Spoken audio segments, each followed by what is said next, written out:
Fighting over what should happen to what are believed to be the remains of King Richard III. Among the growing callers for them to remain in Leicester is a woman from neighbouring Warwickshire, with a special reason for wanting her voice heard.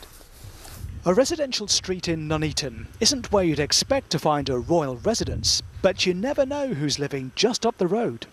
Hi, I'm Karen Price and I'm descended from Richard III's family. Karen Price has proof she's descended from the House of York back in the 1400s, thanks to her friend Keith, whose fascination for tracing family history has paid real dividends. I was joking about with him, saying that it'd probably be just something funny, or I wouldn't have nothing exciting in my tree. And next minute he came back saying, "Here, I found some information," and it just stemmed from there. And he carried on and found out I was related to royalty, so I kind of looked a bit silly when I said there would be nothing interested in my tree. I think I should bow and scrape you a bit now. Go on then. The recent excavations in Leicester really caught Karen's attention, especially the calls for the remains to be buried in York or at Westminster Abbey.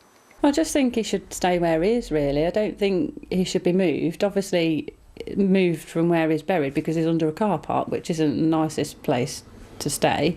So if he was to stay in Leicester, I'd be quite happy with that. I do think that he should have a proper burial. Everybody says that he should have a state funeral, and I do think that should be. It'll be some months before there's absolute confirmation the remains are those of Richard, who was killed in the Battle of Bosworth in 1485.